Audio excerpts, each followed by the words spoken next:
क्या आपने कभी ऐसा महसूस किया है कि कोई पल, कोई मोड़ आपकी जिंदगी में पहले भी आ चुका है? जैसे कोई अदृश्य धागा आपको चुपचाप खींच रहा हो। आप भागना चाहते हैं, लेकिन रास्ता वही बन जाता है। एक रात एक साधारण आदमी आईने के सामने खड़ा था। आईना बस आईना नहीं था, उसमें उसकी आंखें थोड़ी देर से झपकी ले रही थीं। उसे डर लगा, लेकिन उसी डर में एक अजीब सुकून भी था। उसे समझ आया, वह सिर्फ अपनी जिंदगी देख नहीं रहा था, वह उसे लिख भी रहा था। हम अक्सर कहते हैं, किस्मत में यही लिखा था। लेकिन अगर कल की स्याही आज आपके हाथ में हो तो? थोड़ा डर जरूरी है, क्योंकि बदलाव हमेशा अंधेरे दरवाजे से आता है। और थोड़ा प्यार जरूरी है, क्योंकि वही डर को रोशनी में बदलता है। आप दर्शक नहीं हैं, आप लेखक हैं। और कहानी अभी खत्म नहीं हुई है। कहानी यही नहीं रुकती। अगली सुबह जब वह आदमी उठा, सब कुछ वैसा ही था। वही कमरा, वही खिड़की, वही शोर। लेकिन कुछ बदला हुआ था उसके अंदर। अब जब कोई मुश्किल आती, वह डरता नहीं था, वह सोचता था, यह भी कहानी का ही एक पन्ना है। कभी कभी उसे लगता जैसे समय उसे देख रहा है, जैसे पूछ रहा हो, अब क्या लिखोगे?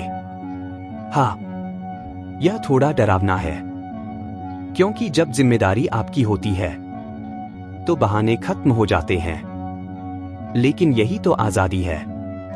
अगर आज आपका दिल भारी है, तो शायद भविष्य आपको पुकार रहा है। अगर आज आप बेचैन हैं, तो शायद आपकी आत्मा जाग रही है। डरिए मत, कलम उठाइए, क्योंकि जो जाग गया, उसकी किस्मत अब पत्थर नहीं रहती।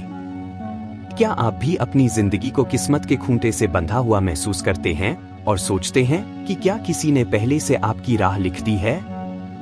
मेरी पहली असलियत यह है कि मैंने भी वही महसूस किया था। एक रात दर्पण के सामने बैठा हुआ मैं अपने अतीत के उन पैटर्नों को देख रहा था जिन्हें मैं बार बार दोहरा रहा था। वही रिश्ते, वही भय, वही चॉइस। तभी अचानक दर्पण की सतह पर एक छवि इतनी स्पष्ट हुई, जैसे मेरा एक संभावित भविष्य दिख गया हो। वह क्षण डरावना भी था और मुक्तिदायक भी। उस दिन मैंने ठाना कि मैं सिर्फ भविष्य का दर्पण नहीं देखूंगा, मैं उसे लिखूंगा, बदलूंगा और नया रास्ता बनाऊंगा। अगर आप इस वीडियो के अंत तक मेरे साथ रहेंगे तो मैं आपको न केवल दर्पण समाधि का वैज्ञानिक और आध्यात्मिक आधार बताऊंगा, बल्कि चरण दर चरण अभ्यास भी दूंगा। 4 अप्रैल 2004 सांस कर्मिक रीराइटिंग के व्यावहारिक सूत्र और रोजमर्रा में इसे कैसे लागू करें ताकि आप सचमुच अपनी संभावना बदल सकें। तो बने रहिए, क्योंकि आपकी दृष्टि बदलने से ही आपकी दिशा बदलेगी। दर्पण समाधि की गहन शुरुआत और पहले चरण। दर्पण समाधि, परिभाषा और मन की सरल भाषा। दर्पण समाधि साधारण दर्पण के सामने बैठकर अपने भीतर के प्रतिबिंब को गहराई से देखने की एक तकनीक है। यह केवल आत्मायना नहीं है, यह एक सक्रिय प्रक्रिया है जिसमें आप अपनी वर्तमान पहचान, पुराने निर्णायक पैटर्न और संभावित भविष्य के प्रतिध्वनियों को अलग करते हैं। सवाल उठता है, दर्पण में दिख रहा मैं सच है या एक संभावना?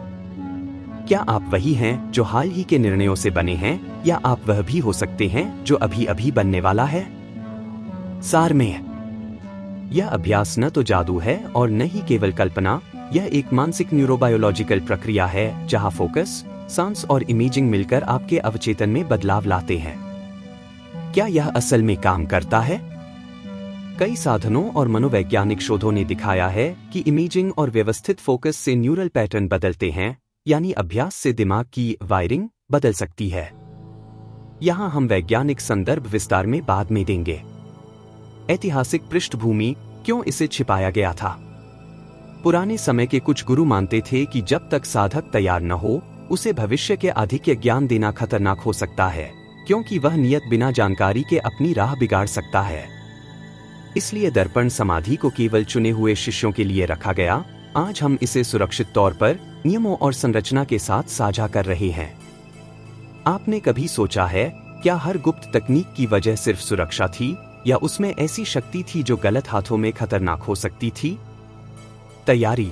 पहला नियम, नियत, इंटेंशन। पहली बात, अपनी नियत तय करें। नियत वह निर्देश है जो अभ्यास की दिशा निर्धारित करती है। उदाहरण, मेरा उद्देश्य है डर की वजह से रोकने वाली एक आदत को पहचानकर उसकी जगह सहायक व्यवहार रखना। यह नियत साफ, छोटा और मापनीय होनी चाहिए। क्या आपकी नियत व्यापक और धुंधली है? फिर उसे संकुचित करें। नियत के बिना दर्पण का अनुभव भ्रमित कर सकता है। भौतिक तैयारी, दर्पण, प्रकाश और आसन। दर्पण सरल होना चाहिए, बहुत बड़ा या अलंकृत दर्पण शर्त नहीं। एक मध्यम आकार का, साफ दर्पण जिस पर आप अपने चेहरे और छाती का मध्य मंजारा देख सकें, पर्याप्त है। प्रकाश नरम पर सामने और हल्का किनारों से, ज्यादा जोरदार रोशनी आंखों को ऊंचा तनाव देती है।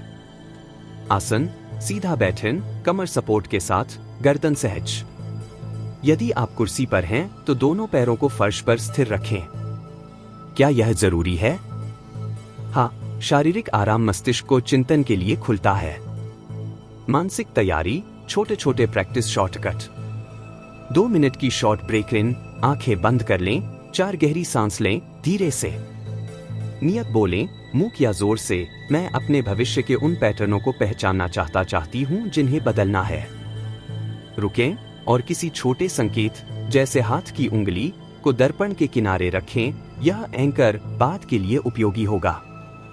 4 अप्रैल 2004 सांस तकनीक और पहला असर। अब 4 अप्रैल 2004 सांस का अभ्यास करें। 4 सेकंड इनहेले, नाक से, 4 सेकंड होल्ड, धीरे से, 4 सेकंड एक्सहेल, होंठ हल्के बंद करके। इसे 4 से 8 बार दोहराएं। क्या यह सरल सा है? हाँ, पर असर गहरा है। यह नाड़ी तंत्र को शांत करता है, दिल की धड़कन को व्यवस्थित करता है और प्रीफ्रंटल कॉर्टेक्स को फोकस में लाता है। परिणाम, आप अधिक सतर्क पर शांत स्थिति में पहुंचते हैं, जो दर्पण दृष्टि के लिए आदर्श है। चरण 1, दर्पण पर पहली नजर, मिरर गेज ऑब्जर्वेशन। दर्पण के सामने वापस आए, आंखें नरम रखें और बिना ब्लिंक के लंबे समय तक न देखें। ध्यान रखें, आंखें पूरी तरह खुली रखें पर तनाव नहीं। शुरू में 30 सेकंड के छोटे सेशन से शुरुआत करें। क्या आप कुछ देख रहे हैं? हो सकता है शुरुआत में केवल चेहरे की आकृति आए, पर कुछ लोग तुरंत भाव, पुरानी यादें या छोटे छोटे सीन देखते हैं। एक नोट लें, पहली अनुभूति भावनात्मक होती है, केवल निरीक्षण करें, जज न करें। माइक्रो रिफ्लेक्शन, छोटा जर्नलिंग। सेशन के बाद 1-2 मिनट तक जर्नल करें। आपने क्या देखा, किस भावना के साथ, कौन सी यादें उभरी। यह अभ्यास आपकी आत्मजागरूकता को तेज करेगा। क्या आपने ध्यान दिया कि अक्सर वही पैटर्न बार बार आते हैं? यही संकेत हैं जहां आपकी भविष्य विचारधारा अटकी हुई है। दर्पण समाधि, चरण 2, चरण 3 और फ्यूचर एको इफेक्ट की गहराई। अब तक आपने तैयारी सीखी, 4 अप्रैल 2004 श्वास को समझा और दर्पण के सामने पहला निरीक्षण किया। अब सवाल यह है, उस निरीक्षण के आगे क्या? क्या केवल चेहरा देखने से भविष्य बदल जाएगा? बिल्कुल नहीं। असली खेल अब शुरू होता है। 9, चरण 2, प्रतिबिंब के भीतर आत्मनिगमन, इनर सीइंग। अब दर्पण को केवल कांच का टुकड़ा मत समझिए। इसे एक स्क्रीन की तरह देखिए जिस पर आपका अवचेतन प्रोजेक्ट करता है। यहां एक महत्वपूर्ण सवाल उठता है, क्या जो दिख रहा है वह कल्पना है या सूचना? मनोविज्ञान कहता है, अवचेतन प्रतीकों में बात करता है, शब्दों में नहीं। जब आप शांत अवस्था में होते हैं, तब दिमाग का डिफॉल्ट मोड नेटवर्क सक्रिय होता है। यही नेटवर्क भविष्य की कल्पना, आत्मछवि और निर्णयों से जुड़ा होता है।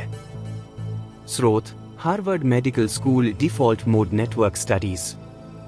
अब अभ्यास। दर्पण में आंखों के बीच के स्थान, भ्रुकुटी क्षेत्र पर नरम ध्यान रखें। चेहरे को बदलने की कोशिश न करें। अगर छवि धुंधली लगे तो भी रहने दें। कुछ ही मिनटों में 3 चीजों में से एक होगा। भावनाएं उभरेंगी, डर, खुशी, उदासी। स्मृतियां आएंगी, अतीत की घटनाएं। संभावित दृश्य दिखेंगे जो अभी घटे नहीं हैं। यही लोग गलती करते हैं, वे डर जाते हैं। लेकिन सवाल पूछिए, क्या डर संकेत नहीं है कि आप सही दरवाजे पर हैं?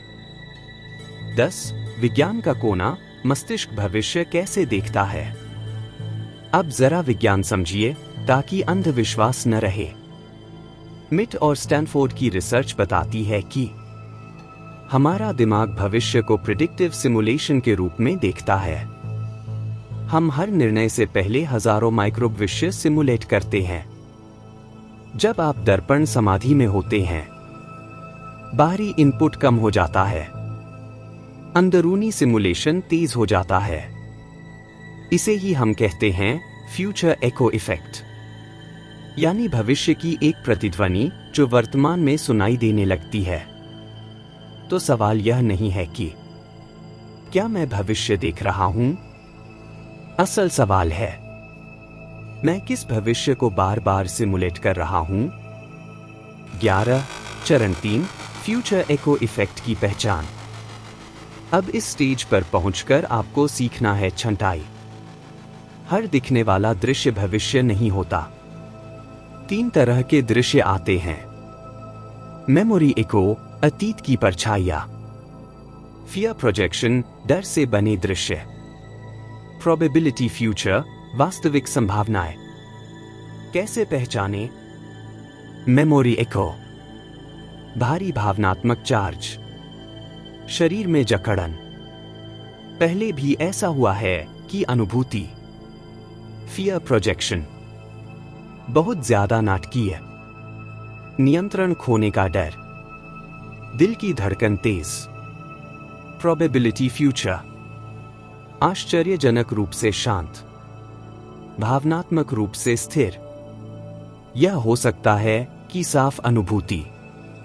याद रखिए, भविष्य डराकर नहीं आता, वह संकेत देता है। 12. कर्मिक रीराइटिंग, आर्ट ऑफ रीराइटिंग, मुख्य तकनीक। अब सबसे शक्तिशाली भाग। जब आपको कोई प्रोबेबिलिटी फ्यूचर दिखे, अब आप दर्शक नहीं, लेखक बनते हैं। यहां 3 स्टेप कर्मिक रीराइटिंग है। Step 1, freeze the scene. दृश्य को मन में रोकें, कोई बदलाव नहीं, सिर्फ स्थिर करें। Step 2, insert new action. अब खुद से पूछिए, अगर मैं साहस, अनुशासन, स्पष्टता से काम करूं तो क्या अलग होगा? दृश्य में एक छोटा बदलाव करें। एक शब्द, एक निर्णय, एक प्रतिक्रिया। यही कर्मिक रीराइटिंग है। Step 2, seal with breath. अब 4 अप्रैल 2004 श्वास के 3 राउंड और मन में बोलिए, यह मेरी नई संभावना है। यहीं पर अवचेतन नया न्यूरल ट्रैक बनाता है। स्रोत, न्यूरोप्लास्टिसिटी स्टडीज, NIH। 13. तुलना, सामान्य मेडिटेशन बनाम दर्पण समाधि। साधारण मेडिटेशन मन को शांत करता है, तनाव घटाता है। दर्पण समाधि मन को रिप्रोग्राम करता है, भविष्य की दिशा बदलता है। तो सवाल उठता है, अगर आप कार चला रहे हों तो सिर्फ ब्रेक सीखेंगे या स्टीयरिंग भी? 14. आम बाधाएं और सच्चाई। मुझे कुछ दिखता ही नहीं। यह भी संकेत है कि आपका मन पहली बार चुप हुआ है। डर लगता है। डर बताता है कि आप पुराने कर्मलूप को छू रहे हैं। क्या यह सुरक्षित है? हाँ, जब तक आप दिन में 20 मिनट से ज्यादा न करें, भावनात्मक असंतुलन में न करें, नियत साफ रखें। 15. एक वास्तविक केस, संक्षिप्त। एक साधक, नाम गोपनीय, बार बार नौकरी छोड़ने का पैटर्न। दर्पण समाधि में हर बार असफल भविष्य दिखता। रीराइटिंग के दौरान उसने केवल एक प्रतिक्रिया बदली, भागने की जगह संवाद। 3 महीने बाद वही नौकरी, लेकिन भूमिका बदली। आय में 40% वृद्धि। क्या चमत्कार हुआ? नहीं, कर्मिक पैटर्न बदला। 16 अगला स्तर, ऊर्जा की 3 परतें, झलक। आप अब केवल चेहरा नहीं देख रहे, आप देख रहे हैं शरीर, फिजिकल लेयर, भाव और विचार, सटल लेयर, निर्णयों की जड़, कॉजल लेयर। अगले चंक में हम विस्तार से समझेंगे तीनों परतों को अलग अलग कैसे देखें, कौन सी परत भविष्य बदलती है और कैसे दर्पण समाधि को रोजमर्रा की जिंदगी में उतारें। अब तक आपने सीख लिया फ्यूचर एको पहचानना, कर्मिक रीराइटिंग और दर्पण समाधि का वास्तविक विज्ञान, और यहीं से यह अभ्यास साधना बनता है। स्टेप 3, स्क्रिप्ट, चंक 3 900 शब्द, ऊर्जा की 3 परतें, समय से परे चेतना और दर्पण समाधि का वास्तविक रहस्य। अब तक आप समझ चुके हैं कि दर्पण समाधि केवल देखने की तकनीक नहीं है, यह चेतना को परत दर परत खोलने की प्रक्रिया है। अब सवाल यह है, आखिर हम दर्पण में क्या देख रहे होते हैं? केवल चेहरा या उससे कहीं ज्यादा? 17 ऊर्जा की 3 परतें, आप वास्तव में किसे देख रहे हैं? प्राचीन ग्रंथों में मनुष्य को केवल शरीर नहीं माना गया। उपनिषद, योग सूत्र और तंत्र परंपरा 3 स्तरों की बात करती है। एक स्थूल परत, फिजिकल लेयर। यह आपका शरीर, चेहरा, आंखें, उम्र, थकान, सब कुछ है। शुरुआत में अधिकतर लोग यहीं अटक जाते हैं।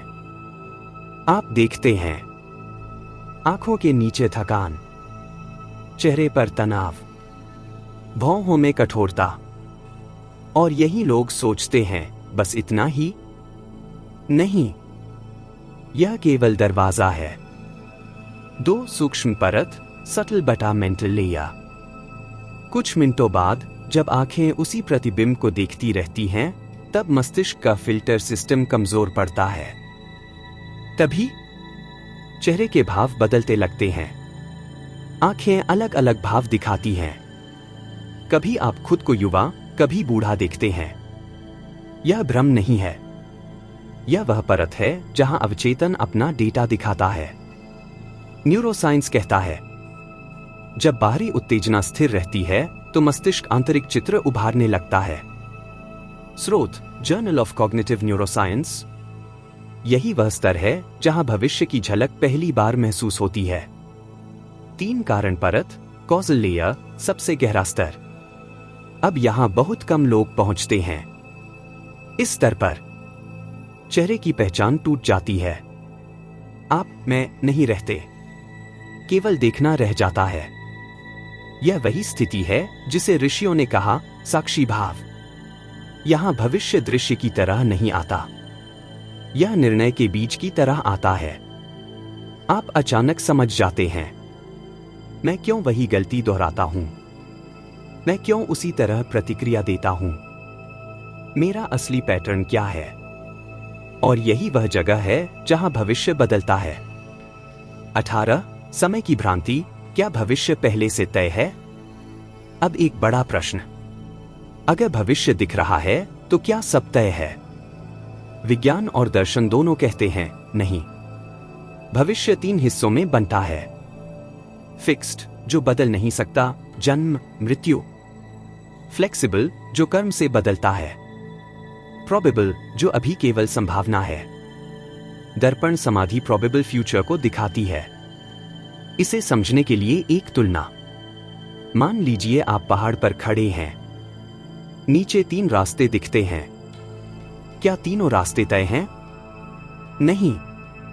लेकिन अगर आप एक पर चल पड़े तो बाकी छूट जाएंगे। तो सवाल यह नहीं कि भविष्य बदलेगा या नहीं। सवाल यह है, आप किस रास्ते पर चल रहे हैं? 19 दर्पण समाधि और कर्म का विज्ञान। अब कर्म को भाग्य मत समझिए। कर्म आदत प्लस निर्णय प्लस प्रतिक्रिया। हर बार जब आप डर से प्रतिक्रिया देते हैं, टालते हैं, खुद पर संदेह करते हैं, तो आप वही कर्मिक लूप मजबूत करते हैं। दर्पण समाधि क्या करती है? उस लूप को दिखा देती है, फिर आपको उसे रीराइट करने देती है। इसीलिए इसे कामिक रीराइटिंग कहा गया। 20 दैनिक जीवन में दर्पण समाधि कैसे उतारें? अब यह मत सोचिए कि यह केवल आध्यात्मिक अभ्यास है। असल शक्ति तब आती है जब आप इसे रोजमर्रा में उतारते हैं। 5 मिनट माइक्रो प्रैक्टिस। सुबह उठकर दर्पण में 1 मिनट आंखों में देखिए। पूछिए, आज मैं कौन सा पैटर्न बदलूं? निर्णय से पहले कोई बड़ा निर्णय हो। 2 राउंड 4 अप्रैल 2004 श्वास। दर्पण में वही निर्णय सोचिए। शरीर की प्रतिक्रिया महसूस कीजिए। शरीर झूठ नहीं बोलता। 21 आम भ्रम जिनसे सावधान रहना जरूरी है। मैं सब कुछ बदल सकता हूं। नहीं, केवल अपनी प्रतिक्रिया बदल सकते हैं। यह भविष्यवाणी है। नहीं, यह संभावना पढ़ना है। डर दिखे तो अभ्यास बंद कर दूं। डर दिखना प्रगति का संकेत भी हो सकता है। सवाल पूछिए, क्या मैं डर से भाग रहा हूं या उसे समझ रहा हूं? 22 उन्नत श्वास 4 अप्रैल 2004 का विस्तार। अब एक उन्नत वेरिएशन। 4 सेकंड श्वास, 4 सेकंड रोक, 4 सेकंड श्वास छोड़ते हुए। मन में एक शब्द, स्पष्टता। यह शब्द आपके दर्पण अनुभव को स्टेबल करता है। योग रिसर्च बताती है, मंत्र प्लस श्वास तेज न्यूरल एंकर। स्रोत योगा न्यूरोसाइंस रिव्यू। 23 क्यों बहुत से लोग आधे रास्ते में रुक जाते हैं? क्योंकि उन्हें तुरंत चमत्कार चाहिए। वे असहजता सहन नहीं कर पाते। और सबसे बड़ा कारण, वे खुद को सच में देखना नहीं चाहते। दर्पण झूठ नहीं बोलता, और सच देखना हमेशा आरामदायक नहीं होता। 24 एक गहरा सवाल यहां रुककर सोचिए। अगर आज आप वही आदतें दोहराए, वही निर्णय लें, वही डर पालें, तो 5 साल बाद का आप आज के आपको क्या कहेगा? और अगर आप आज पैटर्न बदल दें, आज प्रतिक्रिया बदल दें, तो वही भविष्य आज आपकी ओर प्रतिध्वनित क्यों नहीं करेगा? अब अगला चंक और गहरा होगा। आगे हम समझेंगे दर्पण समाधि के दौरान आने वाले संकेत और प्रतीक। क्यों कुछ लोगों को प्रतीक दिखते हैं, शब्द नहीं, और कैसे समूह साधना इस प्रक्रिया को कई गुना तेज कर देती है। यहीं से साधना केवल व्यक्तिगत नहीं रहती। प्रतीक, संकेत, समूह साधना और दर्पण समाधि का विस्तार।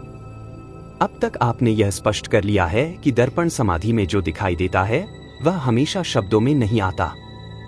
यहां अगला प्रश्न उठता है, अगर शब्द नहीं तो क्या? उत्तर है प्रतीक। और प्रतीक वही भाषा है जिसे अवचेतन सबसे पहले समझता है। 25 प्रतीकों की भाषा अवचेतन शब्दों से क्यों बचता है?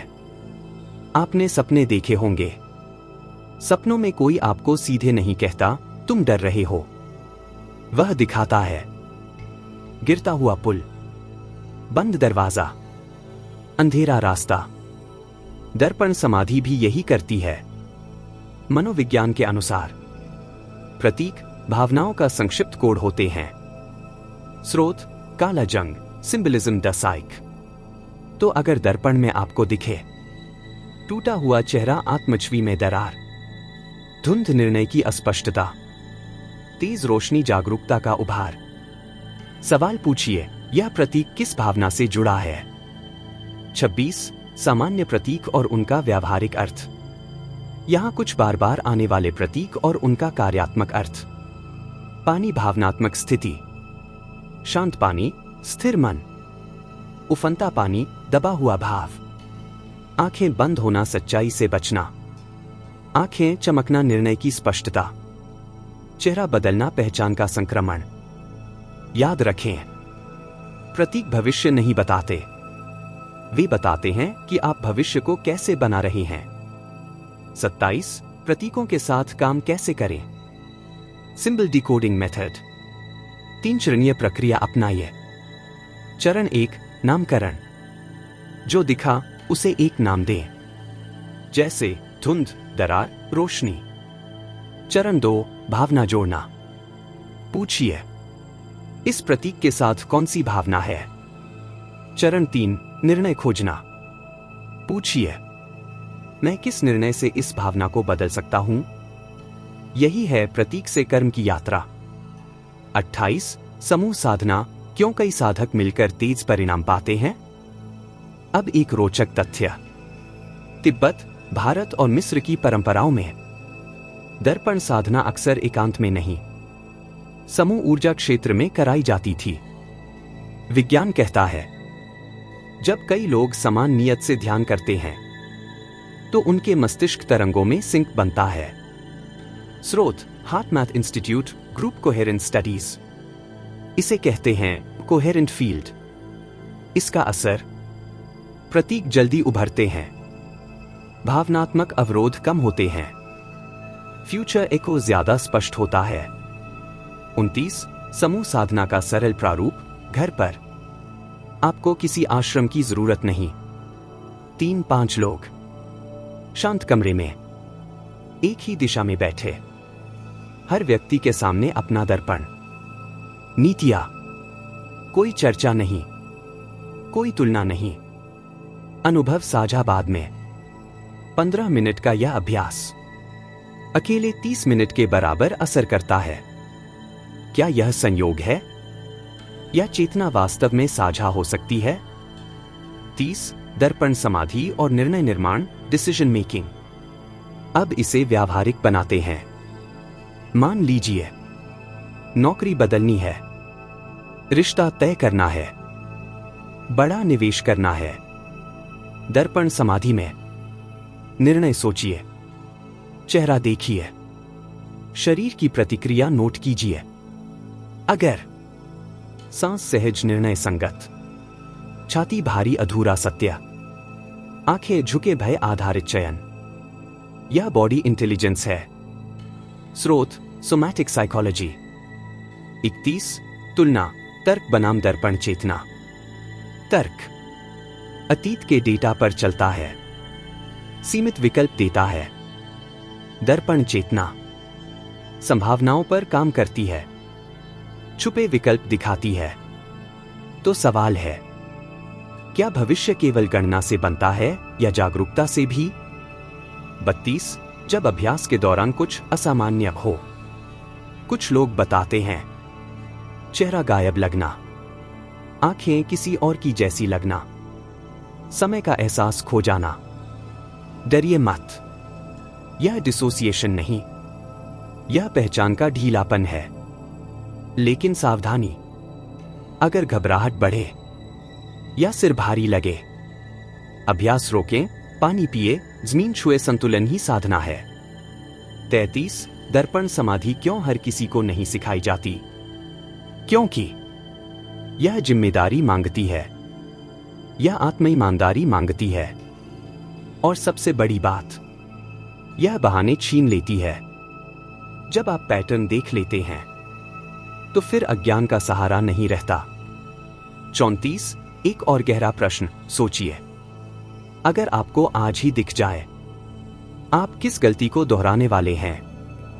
किस निर्णय से आपका भविष्य मुड़ेगा। तो क्या आप उसी तरह जिएंगे जैसे कल जिए थे, या आज ही कुछ बदल देंगे। 35, अगला विस्तार, समय से परे दृष्टि। आगे के चंक में हम प्रवेश करेंगे नॉन लिनियर टाइम परसेप्शन। क्यों कुछ भविष्य याद जैसे लगते हैं, और कैसे दर्पण समाधि आपको समय के बाहर खड़ा कर देती है। यहीं से यह अभ्यास केवल आत्मविकास नहीं रहता, यह चेतना की यात्रा बन जाता है। इस वीडियो का मतलब, वीडियो का सार। इस वीडियो का मूल उद्देश्य केवल भविष्य देखना नहीं है, बल्कि आपको वह उपकरण देना है जिससे आप अपनी मानसिक और कर्मिक आदतों को पहचानकर उन्हें बदल सकें। सरल भाषा में, दर्पण समाधि एक ऐसा अभ्यास है जो आपको अपनी आंतरिक प्रतिकृतियों, पैटर्न्स को स्पष्ट रूप से दिखाता है, वे पैटर्न जो बार बार आपके जीवन की दिशा तय करते हैं। यह तकनीक दर्शाती है कि जो भविष्य आप अक्सर सिमुलेट करते हैं, वही आपकी वास्तविकता बनने की ज्यादा संभावना रखता है। इसलिए आप अगर अपनी आंतरिक सिमुलेशन को बदलना सीख लें, 4 अप्रैल 2004 श्वास, प्रतीक पहचान, कर्मिक रीराइटिंग, तो आपका भविष्य बदलने लगेगा। इस वीडियो का संदेश, आप भाग्य के पपेटियर नहीं हैं, आप अपने निर्णयों, प्रतिक्रियाओं और इरादों के जरिए अपनी संभावनाएं लिख सकती है। यह प्राचीन चति प्लस आधुनिक न्यूरोविज्ञान का व्यावहारिक मेल है, आत्मदृष्टि से व्यवहार तक का पुल। सुरक्षा अनुस्मारक, यह चिकित्सा का विकल्प नहीं है। गहरी भावनात्मक परेशानी या ट्रॉमा होने पर प्रोफेशनल मदद लें। दर्पण समाधि को धीरे और संरचित ढंग से करें। आप वीडियो में यूं बोल सकते हैं, अगर आपने आज मेरे साथ दर्पण समाधि का एक छोटा सा सफर किया तो बधाई, आपने पहले कदम लिया, दिखना स्वीकार कर लिया। याद रखिए, सुधार की पहली कड़ी पहचान है और परिवर्तन की असली ताकत रोज छोटे छोटे निर्णयों में छिपी होती है। अगर आज आपने कोई एक पैटर्न पहचाना, उसे नोट करिए। अगले 7 दिनों में उस पर रोज 5 मिनट का ध्यान करें। 4 अप्रैल 2004 सांस के साथ उसे रीराइट कीजिए। जो भी अनुभव मिले, नीचे कमेंट में बताइए। आपकी कहानी किसी और की राह बदल सकती है। यदि आपको यह वीडियो उपयोगी लगा हो तो लाइक कीजिए, सब्सक्राइब कीजिए और घंटी दबाइए ताकि अगली बार हम समूह साधना और उन्नत प्रतीक डिकोडिंग लेकर आ सकें। अब अभी आंख बंद करके एक गहरी 4 अप्रैल 2004 सांस लें। इंक्रीमेंट एक छोटी नियत, आज मैं एक छोटा निर्णय बदलने के लिए तैयार हूं। एक बार और 4 अप्रैल 2004, आंखें खोलें और नीचे कमेंट में सिर्फ एक शब्द लिखें, कौन सा पैटर्न आपने देखा। धन्यवाद, अपना ध्यान रखें और याद रखिए, भविष्य कोई लिखी हुई किताब नहीं है, यह हर रोज के छोटे निर्णयों से बनता है। मिलते हैं अगले अभ्यास में। जय हर हर महादेव।